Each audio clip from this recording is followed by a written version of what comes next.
welcome back to another weekly vlog. It is Monday, folks. I have just recorded what I watched for the week, hence why I'm sort of sat with this behind me and you're not getting shaky cam for a change.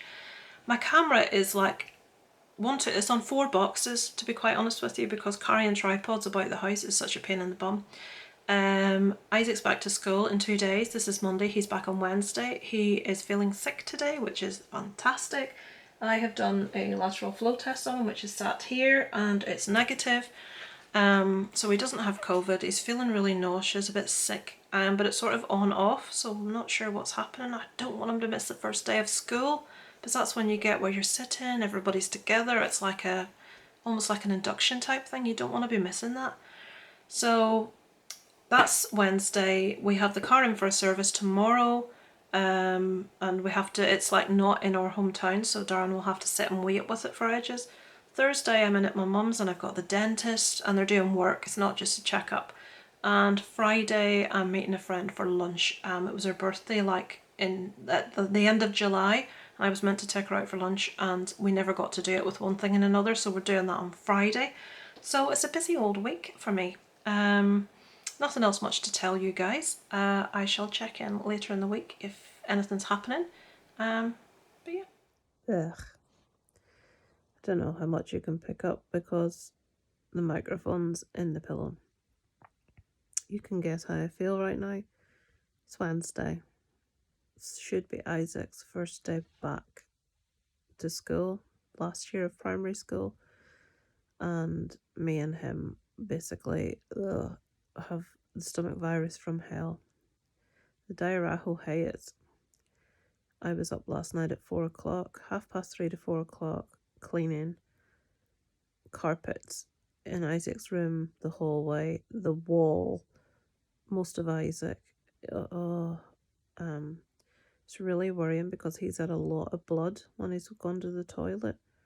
We called like an out of hours doctor and they said not to be, maybe it looks alarming, but don't be overly concerned. It can happen with a bad stomach virus. I think it's a bacterial virus. I don't know if it's like if we've eaten something or it's just like, I'm not sure. But I didn't sleep at all last night because obviously when Isaac had his accident, bless him, he was crying and saying he was embarrassed and apologising. I'm like, don't be sorry, it's not your fault, you're poorly. It was like 3:30 or so, and I couldn't go back to sleep because I worried so much that it would happen again. I mean, all the inside of his pajamas, there was just so much blood, and it just really alarmed me because I've never had that before. No, I didn't have blood, Isaac did. I've never seen something like that, but the doctor said it was normal to keep an eye on. Now today it's not as much, thankfully, but he still has runs. So you have to be completely clear of them for 48 hours before you go to school or if you're at work or anything. So given he was meant to be back today, Wednesday, and he's still not right, we're given it the rest of the week, so he'll go back on Monday. But I've had to cancel the car service, dentist appointment. I'm supposed to be taking a friend out for lunch that I've been trying to do for like over a month and still haven't managed. And I'll not getting to see my mum because the last thing she needs is this. So I am now going to try and sleep for an hour or so. It's like 9 o'clock Wednesday morning and I am so tired. Darren feels just generally really washed out and bleh. He's not running to the toilet, but he has a cast iron stomach, whereas I've got like a really weak stomach. I have IBS, so this sort of thing kicks me off. So yeah, that's what's happening, folks. Hopefully I'll check in with you later in the week.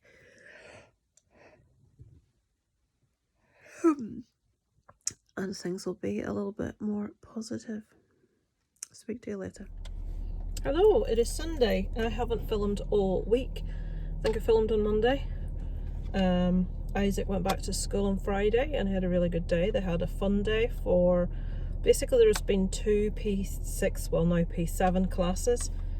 because there's so many of them. But because they've taken on so many new P1s, like 4-year-olds, they've had to combine their class, the two classes, into one, which to me is wrong because it's the most important year in the school. They're doing their 11 plus exam. So there's now 37 in their class, which is ridiculous. Before before there were like 17 in his class. And 17 in the other. Yeah. So yeah, he had a good day. They brought the two classes together. That was decent.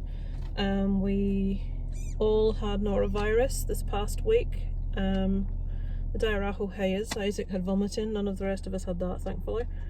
But he's left my fucking bag open. So what is it with men when they go in your bag to get something, they just leave it open when they... We're going to my mum's now. It's Sunday. We're running considerably late, about half hour.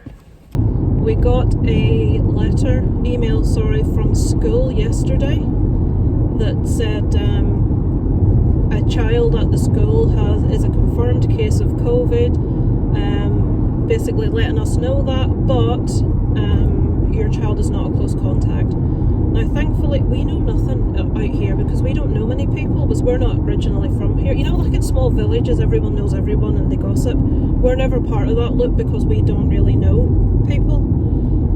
But one of the women sent round a WhatsApp message basically saying that there's a little girl in P2, so she would be 5, 6 maybe, who is going through cancer treatment at the minute, and she's saying that as a community, a school community, obviously we should be trying our best to protect her, and saying, you know, if parents could lateral flow test their children regularly, even if they've no symptoms, to try and keep this kid and kids like them safe, which I thoroughly agree with. This woman's kids all suffer allergies to a horrendous degree. There's loads of allergies and it can kill them, you know, things like nuts, and it's not just nuts. I remember nuts being a big issue with the little lad that was in Isaac's year, her son. But anyway, it came through this conversation in WhatsApp where I was saying, oh yeah, I totally agree with you, that silly cow, this kid was down with a mask, the one that I got lost a rag about. Oh yes, my girls and Brendan, her husband, had it, and I'm thinking, if your girls and your husband had it, you flipping had it, love. So she's probably been out and about and doesn't want to tell people she had it, but she's like, oh yes, it's rife at the minute. I'm thinking, yes, it is rife at the minute because of people like you not contact and track and trace, and the people that you've been in touch with.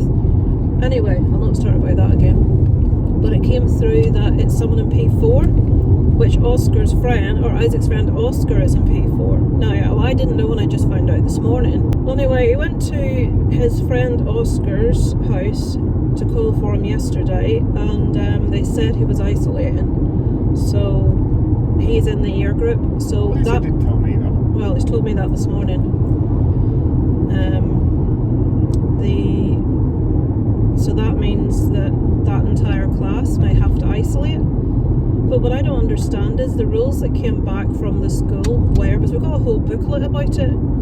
If you're right, say someone in Isaac's class is a confirmed case of COVID and he sits near, even if they're in the whole class, you're considered a close contact. You have to go home and isolate. You take a PCR test on day 2. And if that PCR test comes back negative, you can go back to school. And on day 8, you take another PCR test. Now, everyone knows that it can take up to 10 days to test positive for COVID after contact. In some cases longer, but in most cases up to 10 days. The most common time frame to test positive after exposure is 4 to 5 days. So what the hell use is testing on day 2 and sending the kids back to school going to do? Surely, any kid carrying it is going to carry it into school and give it to everyone else. It's frustrating. I know the world needs to go on, and I know we need to not be constantly isolated, and I understand that it's not practical, but at the same time, don't pretend that you're putting these things in place that's going to protect people when really it isn't. It's not. That's not going to help anything. And there are kids like that little kid that's undergoing cancer treatment. There are kids with really, and in Isaac's class actually, really severe asthma. I mean bad asthma. There's a little girl in his class and all her siblings the same. If those kids catch COVID, I know they say, oh, it doesn't really affect children. It can really badly affect some children, but the news doesn't want to talk about that sort of thing because there's nothing in place to manage it. I'm not an expert, I don't know what we can do to prevent it. People that poo-poo COVID and what it does to you, and you know, oh, and then the people that say, oh, but I'm double vaccinated. Oh, Jesus. It's like, yeah, you are double vaccinated. You can still get it, but more to the point, you can carry it to someone that isn't vaccinated. Like a child that isn't entitled to be vaccinated that could have severe asthma or be undergoing cancer treatment. So nobody's saying isolate and don't leave the house, but for God's sake, you can be more careful than you would be normally. You can stay in and not go out and socialise. You can get your bit of shopping and stuff. It's my civil liberties. Be careful, put a mask on if you know, look, she's just dropped that mask on the ground and she's going to put it on her face. Oh dear me. Dirty bitch. But yeah, you know, if you've sort of experienced it firsthand, I think if you've had it really bad, and but mentioning really bad, a woman that lives opposite us had it and she was in bed for a fortnight and she was double jabbed. Colin, our friend Colin, nearly died. His family was called to his bedside. What was it, 42 days in He was on a ventilator for... It was on the news. I put it in one of my dad's still in bed. I put it in one of my vlogs once when he was on the news, and he's still having to have physiotherapy and all sorts. Organ tests. Loads of stuff.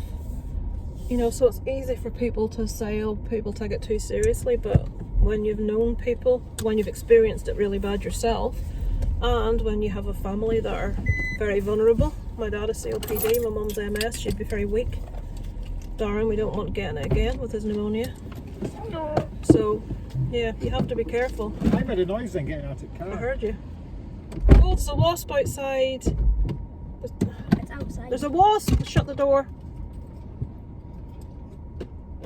They're not wanting those. Right, there's a wasp. Can you shut the door? That's right.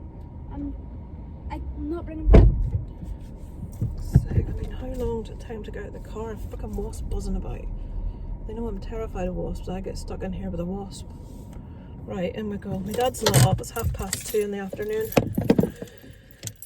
You've all your own worries and stresses about stuff, and then I'll go in here and it'll be, your dad's not well, but he won't go to the doctors. I'm sick of it. I really am. He's still limping about, lame, after maybe more than 2 weeks, and he still won't go and see about it. Anyway, right, I'm going in. It's me with bag again, Darren with his hands at one length. These people, I don't know where they're going. That's just chilling in the car. It's not really in the car. Hello, Josephine. Why is it in the car? We're at the Chinese. No, we are not getting a Chinese. We're getting a portion of chips to go with the chicken that's been cooked at home because we're running late and Isaac has requested curry sauce. I've switched that on because that black car that I'm looking straight at, that guy, I'm not 100% sure because you can never be 100% sure, but he did not look sober to me and he's got into the driver's seat of that car. Maybe he's done. So I'm hoping he sets off in front of us, because if he's drunk, I'm calling him in to the police. I can't really now because I can't be sure, but yeah, I don't know for sure. Like Isaac, how do you know if he's drunk? I don't. But he just had the general demeanour of a person that's had a few. He wasn't like completely drunk, but just a little bit. He looked a bit tipsy to me, which one of my pet peeves is people driving when they've had drink. I won't even have a glass of something. I won't even have a sip of anything. I know that's like, you won't get drunk from a sip. I very strongly disagree with drink driving of any description. Anyway, I've put this on to close down the vlog for the week. I know there hasn't been much but me talking. We've all been sick this week, so there's nothing really happening. I've been and got my petrol, seen my parents. My dad's knee, here comes Darren, it's still bad. I'm taking my mum on Wednesday. She's got an appointment for a mammogram, which is going to be really awkward for her to do with her capabilities. But so I'll be doing that on Wednesday to give my dad's knee a rest, and then if she's up to it, taking her downtown after. But they give you prawn crackers and all you got was chips and a curry sauce. Of course I did, it's me. My god, we don't eat the prawn crackers, the birds get them. Right, so I'll switch this off. Unfortunately that guy hasn't left yet, which is a bit annoying. But thank you for watching this week's weekly vlog, and I shall be back again next week for another weekly vlog. Over and out from Kit and Bodo.